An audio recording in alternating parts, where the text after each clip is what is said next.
Je suis Laurence Makiaba, je suis une maman de petits garçons, j'ai 39 ans, j'ai toujours habité en Guadeloupe parce que je me voyais pas vivre en France, je me voyais pas vivre ailleurs, donc j'ai toujours vécu en Guadeloupe. J'ai grandi à Grand Camp dans les bars, puis ensuite mes parents ont construit un petit canal, donc j'ai habité là.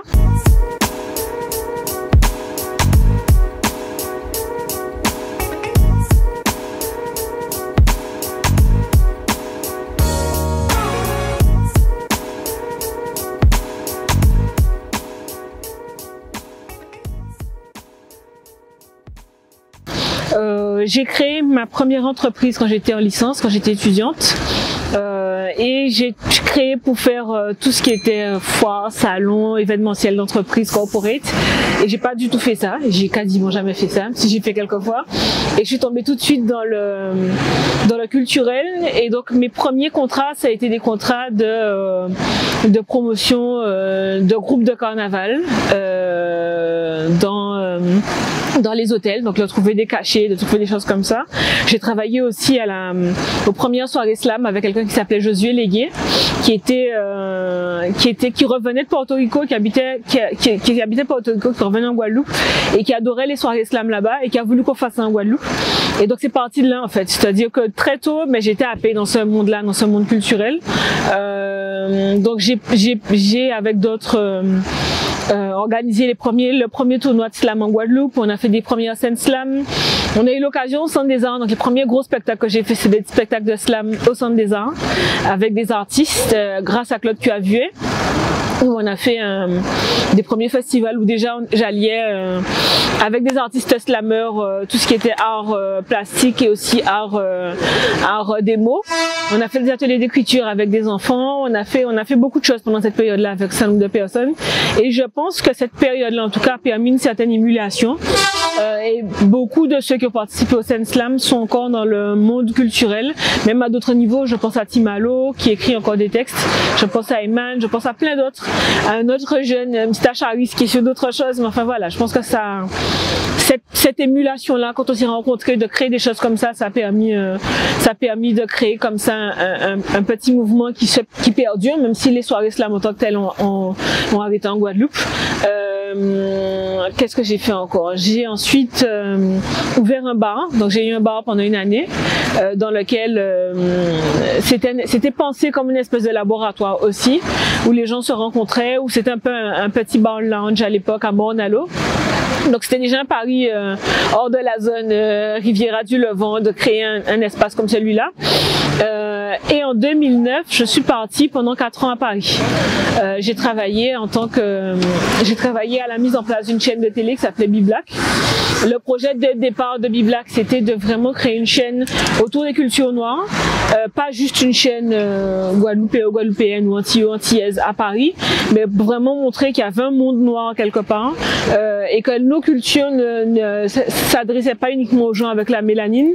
Des gens comme Phil Collins parlaient et chantaient du jazz.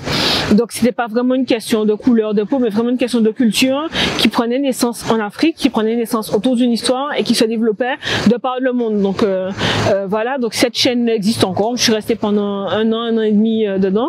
J'ai participé à la structuration de cette CSA et tout le reste. Et ensuite j'ai travaillé avec une entreprise qui travaillait avec l'État et qui s'adressait uniquement aux migrants de première génération qui arrivaient en France. Donc comment leur donner des conseils de santé ou autre chose. Et après je suis rentrée en Guadeloupe avec l'idée de me dire je ne ferai plus jamais de trucs culturels, plus jamais, c'est fini, parce que j'étais à côté de ça attachée de presse pour les artistes, j'ai produit des artistes, j'étais manager d'artistes, j'ai eu le temps d'écrire aussi dans un certain nombre de magazines, j'étais rédactrice en chef, donc voilà, donc j'ai eu l'occasion vraiment de tourner autour de tous ces métiers-là, et je m'étais dit quand je rentre, je vais travailler sur totalement autre chose. Mais voilà, tu finis toujours par se retrouver dans un engrenage en travaillant avec la ville de Petit Canal sur la définition de leur projet et de voir comment faire en sorte que cette petite commune-là, qui a beaucoup d'atouts, qui est très peu connue par les Guadeloupéens eux-mêmes, puisse se développer. La question de l'histoire de Petit Canal, de l'histoire et des choses qu'elle va valoriser est arrivée. Ils m'ont commandé un concert Et je me suis retrouvée à produire carrément un festival autour de l'histoire de la Guadeloupe. Pas juste l'histoire de l'esclavage, que je salue à l'occasion de l'abolition de l'esclavage, mais ça dépassait ce cadre-là. Et depuis 5 ou 6 ans, je travaille sur ces questions-là. Donc voilà, moi je suis passionnée d'histoire aussi, je suis pas historienne moi-même, mais je me rends bien compte de l'impact qu'a la culture sur nous. Pour moi, la culture, c'est vraiment tout ce qui nous lie et tout ce qui nous différencie des autres peuples. Tout ce qui fait qu'un Américain ou un Français, même s'ils ont tous les deux des jeans et qui s'habillent pareil, qui parlent tous les deux anglais, ils seront jamais pareils parce que il y a ce qui fait ce qu'ils sont, les habitudes prises, les valeurs partagées en commun, les choses comme ça, et que nous aussi, si on ne fait pas attention, eh ben nos cultures finissent par se diluer, par se perdre, et surtout, parce qu'on ne se connaît pas, on n'a pas la fierté d'être ancré, la fierté de connaître, la fierté de partager. Ou alors on reste sur un folklore parce qu'on n'est pas habitué à nous-mêmes, pas habitué à nous entendre, pas habitué à vivre ce que nous sommes. Donc en fait, tout le combat, c'est de vraiment dire, c'est pas anecdotique le carnaval. Le carnaval, c'est une façon d'exprimer des choses chez nous. Et que si un sociologue prend le temps de regarder, les gens défilaient il y a 10 ans, les gens qui défilent aujourd'hui, les gens ne défilent pas de la même façon. Et que les questions de féminisme se retrouvent dans le carnaval exprimées de façon différente.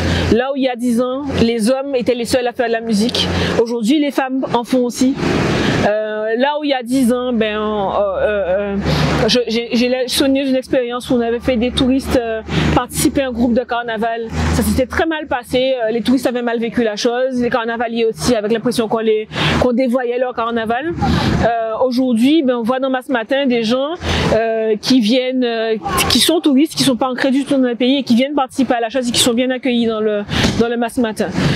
Il y a comme ça plein de questions et que si on continue à se regarder avec les yeux des autres, sans regarder ce que nous produisons pour nous comprendre, on vit toujours dans des clichés, dans des caricatures. Pareil, quand il a fallu parler de mai 67, où ça a été longtemps un secret, où les gens n'ont pas transmis forcément à leurs enfants cette peur-là, n'ont pas transmis l'histoire, mais ont transmis la peur de la police, la peur de l'autorité, la peur de l'établissement, sans expliquer pourquoi. Ce sont les groupes à peau qui ont fait en sorte que ce sujet-là revienne comme un sujet dans l'opinion publique. Donc il faut qu'on arrive à se regarder nous-mêmes tels que nous sommes et qu'on prenne nos outils qui sont là, qui existent, hors de toute pensée, méprisante, nous, qui masse, parce que masse, qui carnaval et défoulement, c'est véritablement des acteurs et des outils au service du pays. C'est vrai que le fait d'être parti m'a fait me poser des questions. C'est-à-dire que souvent, quand on parle de nous dans le milieu culturel, même de nous en général, parce que ça arrive dans d'autres domaines aussi, la chose qui revient, c'est vous n'êtes pas unis, c'est parce que vous n'êtes pas unis, c'est parce que vous n'êtes pas organisés que ça ne marche pas. Et le fait d'être parti et d'avoir fréquenté d'autres collectifs d'artistes, personne n'est uni nulle part dans le monde. C'est une espèce de chimère qu'on met quand on veut pas régler les problèmes. On dit que les gens ne sont pas unis, les gens ne savent pas travailler ensemble, alors que s'il y a des structures pour que les gens travaillent ensemble, ça peut fonctionner. Et chacun peut réussir à travailler autour de ses intérêts. C'est normal qu'on ait des intérêts qui soient divergents et qu'on ne voit pas les mêmes choses. Donc ça m'a permis un peu de prendre du relais sur un certain nombre de choses. Ça c'est une chose. La deuxième, aussi de se rendre compte du foisonnement. Alors j'ai eu l'occasion de partir en Afrique du Sud. Et cette question-là qu'on se dit à chaque fois, ouais, on est un mélange de plein de choses. Il y a des mélanges partout dans le monde. Et quand tu vas en Afrique du Sud et que tu as des gens qui ont, je sais pas, des centaines de dialectes, qui finissent par se retrouver ensemble, qui ont des vies totalement différentes entre les gens des bidonvilles et les gens de la ville et les gens de la campagne, ça donne des choses totalement explosives. Oui, on est mélangé, mais on est mélangé comme plein d'autres personnes sont mélangées.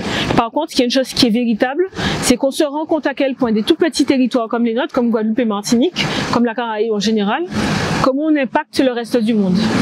Et comment de nos petits territoires qui sont quelque part des mélanges et qui sont des bousculements et des foisonnements, des laboratoires quelque part, on a impacté le monde avec nos tout petits moyens. Donc c'est vrai que c'est assez extraordinaire. Et ce qui est extraordinaire, c'est quand on rentre ici et de se rendre compte qu'on passe à côté de choses qui pour le reste du monde sont des énigmes, en termes de durée, en termes de... Voilà, j'ai un ami Timalo qui dit ça à chaque fois, il y a des choses qui fonctionnent en Guadeloupe, ça ne peut fonctionner qu'en Guadeloupe pas. C'est une espèce de maison avec 3 fondations au lieu de 4, le carré sol est bancal, et ça tient depuis des années, ça tient depuis des décennies, et ça fonctionne comme ça. Et que chaque fois qu'on peut regarder, ben, il n'y a pas d'autorité. Par exemple, le Gros Cas, il n'y a pas un chef suprême qui dit que c'est ça le Gros Cas, et c'est pas ça. Et ça marche. Et les gens se disent ça, c'est important. Et de plus en plus, il y a des choses qui naissent de ce truc-là, sans qu'on ait besoin d'une autorité suprême, parce qu'il y a collectivement cette idée-là que ça marche ensemble. Et ce qui me surprend quand je rentre, c'est encore plus, parce que j'étais pas forcément, quand je suis partie, intéressé dans le sens au contact des décideurs politiques, donc des maires, des régions ou d'autres choses. Et là, quand je rentre, puisque je travaille plus dans ces cadres-là, je suis plus intéressée à comment est perçue cette culture-là, comment est perçu ce qui est important, comment est perçu ce qu'on va mettre en branle. Et je me rends bien compte du fossé, du hiatus et de l'incompréhension qu'il y a entre ceux qui sont dans des beaux bureaux, dans des bâtiments, et qui doivent décider de la culture et qui décident de façon arbitraire de ce qui est juste, ce qui est légitime ou pas. Et à côté de ça, à contrario, ben on a des artistes qui font des choses extraordinaires, qui donnent leur vie, qui s'endettent, qui font des choses, et sans la structure qu'il faudrait pour que ça puisse exploser, que ça puisse fonctionner. Donc c'est vraiment ce qui fait que je me pose plus de questions dans ce cadre-là, de comment ça peut fonctionner. D'ailleurs, là, le festival, c'est pour ça qu'il y a une grosse partie création. C'est-à-dire que les artistes, je ne fais pas que de la diffusion, c'est-à-dire que j'achète un spectacle tout fait et qu'ils le mettent en place. Que ça soit les peintres, que ça soit la danse, que ça soit les musiciens, autant que possible, on leur donne du budget pour qu'ils puissent avoir le temps de création. Donc le temps de création est financé et payé sur une thématique et qu'ils puissent le faire. Ça irrigue aussi le terreau, parce que les artistes en Guadeloupe n'ont pas souvent l'occasion d'être payés pour créer. Ils ont l'occasion d'être payés pour une représentation. Comme si le travail de création, c'est un travail qui était bénévole et qu'à aucun moment on ne réfléchit à ce que ça demande à l'artiste de devoir financer sa création, donc aux musiciens de devoir payer le studio, de devoir payer tout ce qui est autour à faire avant d'être payé, et qu'on ne se rende même pas compte qu'une fois qu'il a payé sa création, la diffusion ne va jamais payer le travail de création. Donc il y a toutes ces réflexions-là qui font que depuis des années, j'essaie d'alerter, je fais des propositions, je propose, et depuis quelques mois un peu plus, avec GADE, le groupement des acteurs de l'événementiel et de la culture, qui s'est monté après le Covid, qui existait déjà mais qui s'est relancé, avec d'autres producteurs, avec des artistes, avec des employés du spectacle aussi, pour lesquels on pose ces questions-là. Et avec l'ANG, ben, le mouvement s'est poursuivi encore d'interroger les uns et les autres, d'interroger des gens des arts plastiques, d'interroger des professeurs, d'interroger des responsables de salle, et pour bien comprendre que la question n'est pas juste une question de on ne s'entend pas ensemble, la question est qu'il y a un vide, un néant en termes de structuration, en termes de filière, en termes de à qui on est censé se référer si on se pose des questions. Et la dernière fois on a fait un débat et on est revenu sur ces questions-là. Autant à La Réunion, en Martinique ou autre, on est artiste et on a un référent quelque part qui peut-être pas parfait, à qui on peut poser des questions. Autant ici, ben on fait et on apprend après coup. Et quelqu'un va vous dire, mais tu sais que tu as des aides pour ce que tu es en train de faire là, tu peux demander une aide. Et là, vous découvrez qu'il y a une aide alors que vous avez toujours fait ça tout seul. Est-ce que tu sais que si tu vas voir un tel, il fait la même chose que toi, peut-être que si vous mettiez ensemble, il n'y a aucun référent. Il ne s'agit pas de tenir les gens par la main, mais il s'agit de dire que, tout comme on estime que donc, quand on fait du tourisme, il y a un comité du tourisme qui porte des réflexions à l'échelle du territoire sur à quoi doit ressembler le tourisme et qui se dit je vais vendre la Guadeloupe en dehors de ses frontières et qui a des budgets pour faire ça, ben, tout comme en Guadeloupe, il y a personne qui fait ça. Et donc la région a beau jeu de vous dire, moi je suis pas artiste, moi je finance quelques projets, et de choisir peut-être parmi les projets qu'elle a eu de financer quelque chose. Elle finance peut-être un centre de formation, mais il n'y a pas cette réflexion-là sur le territoire en entier. Chaque maire se dit, bon, moi je vais faire mon festival, mon truc, mon machin, sans se dire, est-ce que les acteurs, c'est ce dont ils ont besoin, ne se posent pas la question. Et le centre des arts est emblématique de ça, de cette absence de réflexion sur le territoire, de quoi j'ai besoin et qu'ont besoin les gens, pour aller vers de la monstration, qui est souvent l'axe d'action, et c'est normal du politique. Mais à côté de ça, il y a des gens qui vivent, qui s'endettent, qui sont dans la précarité. Beaucoup d'artistes de Guadeloupe, et la plupart sont dans la précarité, ne savent pas comment ils auront une retraite. Ça, moi je suis pas artiste, hein, mais il faut être clair sur ça. Il y a des gens qui vont arriver à un certain âge où ils n'auront pas de retraite, où ils auront une retraite de minima sociaux. Parce qu'aujourd'hui, comme il n'y a pas de structure, comme il n'y a pas de, comme les 500 heures pour devenir intermittent du spectacle, on n'arrive pas à les avoir, comme les maires souvent demandent de faire une facture plutôt que de payer un cachet en payant les charges sociales qui vont avec, ces gens-là vont se retrouver au fur et à mesure dans de la précarité. Et le coup de gueule qu'on pose, et pourquoi on le pose là au Centre des Arts, c'est de dire il y a assez maintenant, et on est fatigué qu'on nous dise attendez, mais j'ai déjà fait, mais j'ai aidé ton festival. On n'a pas aidé mon festival, on investit dans mon festival. Parce que mon festival fait manger d'autres personnes. Donc on investit dedans. C'est pas un cadeau qu'on me fait à moi, Laurence Makiaba. Parce que moi, quand je dépense de l'argent et que je donne un espace à des artisans pour s'exprimer, c'est la plus belle journée de l'année. C'est dans mon festival. La région investit pour que cet artisan-là puisse faire son chiffre d'affaires. La région investit pour qu'au moins une fois dans l'année, un artiste soit payé pour sa création, qui pourra s'en servir après, pourra faire d'autres choses ensuite. La région investit pour que le plasticien qui a eu des sous pour créer, les photos qu'il a fait, ce qu'il a proposé comme en plastique, il puisse le revendre ailleurs et qu'il a été payé pour sa création. C'est de l'investissement. C'est pas un cadeau qu'on fait, c'est pas une charge pour la région. Et on dit, nous, qu'il faut changer ce paradigme-là et qu'on ne peut pas être tributaire à chaque fois de visée politicienne. Ce n'est pas de visée politique, mais de visée politicienne à courte vue. Ah, j'ai payé tel festival, j'ai payé tel concert, même si au final, sur les 300 000 € de budget, il y a 150 000 qui sont à toutes sortes de personnes se faisant artistes. Il y a une réflexion à se poser, à se porter. Et donc c'est ce coup de gueule là qu'on a voulu porter et poser, de dire que soit on peut faire comme on fonctionne. Je veux dire, je suis peut-être pas la plus à plaindre parce que j'ai commencé à comprendre comment le système fonctionne, j'ai commencé à comprendre où il fallait émarger, j'ai commencé à comprendre parce qu'il y a des gens qui m'ont aidé aussi. J'ai eu le temps d'être endettée, j'ai eu le temps de vendre ma voiture pour payer des artistes et des techniciens, j'ai eu le temps de me retrouver dans des situations pas possibles, et j'ai eu le temps de perdre beaucoup de temps et beaucoup d'argent que je ne retrouverai jamais à essayer de faire en sorte que des gens d'ailleurs puissent payer un forfait, passer une semaine en Guadeloupe et visiter la Guadeloupe sur le prisme de l'histoire, parce que j'ai personne à qui parler de ces choses-là et que je trouve pas comment l'organiser. J'ai eu le temps aussi de faire venir des gens de la Caraïbe, des gens d'Argentine, des gens de Barbade, des gens de Sainte-Lucie, des gens de la Dominique, des gens de la Martinique, des gens d'Haïti, qui sont d'accord à travailler avec la Guadeloupe, qui sont d'accord à avoir des passerelles les uns avec les autres et qui ne trouvent pas de pendant ici, de personnes à qui parler pour mettre ces projets-là en place. Et c'est pas moi toute seule, acteur privé, qui suis en capacité de mettre tout ça en place. Et las de faire ces choses-là, et las d'expliquer, las de dire, c'est pour ça que je me retrouve dans l'action, que je suis pas à l'origine.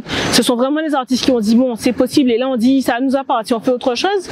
Mais de pouvoir porter cette réflexion culturelle-là et de dire au-delà, parce que les élus changent, les administratifs restent, les élus changent, mais au-delà de tout ça, à côté de ça, il y a des acteurs qui s'étiolent, qui s'étouffent, qui n'arrivent pas à respirer, qui essaient de faire des choses, qui ont du succès, mais qui n'arrivent pas à vivre de leur succès parce que c'est pas organisé et que c'est pas à eux de l'organiser. Voilà. Si j'ai un message à faire passer aux gens, c'est de leur dire c'est important de s'engager et de regarder ce qui a été fait avant, parce que souvent on regarde les histoires, on regarde Rosa Parks, on regarde Vélo, on regarde tous ces gens-là et on se dit ah ouais, ils ont dans leur temps, ils ont fait des choses. Mais on est les Vélos, on est les Rosa Parks, on est les Aretha Franklin, on est tous ces gens-là d'aujourd'hui. On est les Mandela, on est de tout ça. Et donc c'est à chaque époque qu'il faut se mobiliser. Et je me rends compte que on reproche souvent à nos élus de ne pas s'engager suffisamment, de ne pas comprendre ces métiers pas à foutre en merde, ces métiers ne se battent pas avec l'État. Et on le fait nous, et nous on a souvent peur de nous-mêmes nous engager. Et je pense à Justice pour Clodo. Alors l'ANG dès le début, on a été engagé avec eux, pas simplement pour l'affaire Clodo, mais parce que des gendarmes se sont permis un jour de suffisamment malmener un homme de 67 ans, de le faire sortir de sa voiture, de lui briser 2 vertèbres et de dire que c'était un malaise que le monsieur avait eu, de le renvoyer à l'hôpital. Il a fallu presque 3 semaines pour que la justice se mobilise. Et quand elle se mobilise, le procureur se met en congé. Et chaque fois qu'on fait des rencontres sur ça, les gens trouvent ça extraordinaire, mais ils sont pas là. Ils sont pas là. Et pour le coup, on a l'occasion avec les réseaux sociaux de venir sur place, de faire une chanson, de faire une photo. Et on n'est même pas au stade de Rosa Parks, c'est la police qui vous donne des coups de matraque. On n'est même pas au stade de Mandela, on vous met en prison. On n'est même pas au stade de tout ça. Mais on a peur et on dit pas les choses, on reste à distance comme si ça nous concernait pas. Ce qui arrive à Clodo, ça peut arriver à d'autres personnes et c'est arrivé à d'autres personnes. Didier Asson a fait une crise psychotique en 2017. Les gendarmes savaient qu'ils venaient chercher quelqu'un qui a fait une crise psychotique. Il a été tué de 7 balles. Il était dans une salle de bain, qui pouvait aller nulle part. Il a été tué de 7 balles. 1, 2, 3, 4, 5, 6, 7. On a le temps, quand c'est la première fois, de se dire qu'on arrête. 7 balles, c'est un chien qu'on tue. Et la justice n'a toujours pas dit son mot. Et la famille a laissé la justice prendre son temps et on n'a toujours pas entendu des choses. Donc s'il y a un truc à dire, et comme pour le Centre des Arts, à un moment, vous êtes responsable de votre époque. Vous êtes responsable de l'héritage que vous laissez à vos enfants aussi. Et que si vous regardez les autres se battre sans jamais vous engager, vous serez responsable que vos enfants se battent pour exactement les mêmes choses dans les années qui viennent. Et le Centre des Arts, on a pris des risques parce que c'est illégal ce qu'on est en train de faire là, faut dire les choses, c'est illégal de squatter, on a pris des risques qu'on nous dise de sortir de là, on prend le risque parce qu'on a une menace aujourd'hui, c'est qu'on nous coupe l'électricité parce qu'on est rentré dans le squat, c'est le message qu'on a reçu ce midi, on prend le risque qu'on nous coupe l'électricité aussi et que peut-être qu'on va se retrouver dans des galères, dans des situations, et c'est moitié moins que les risques que les gens d'avant nous ont pris. C'est moitié moins que les personnes qui étaient en situation d'esclavage ont pris. C'est moitié moins que les risques que les gens qui ont fait des réquisitions de terre ont pris. Mais c'est un risque qu'on prend quand même. Et on voit des gens qui ont peur de se mettre debout là. On ne serait-ce que dire, je suis passé visiter le Centre des Arts, j'ai posté mon petit dessin sur la page, sur le mur, j'ai participé à la chose. Donc de dire aux gens, il y a une époque qui est celle qu'elle est, hein, mais c'est à vous de voir si vous la regardez votre époque comme des spectateurs, si vous rentrez dedans. Voilà.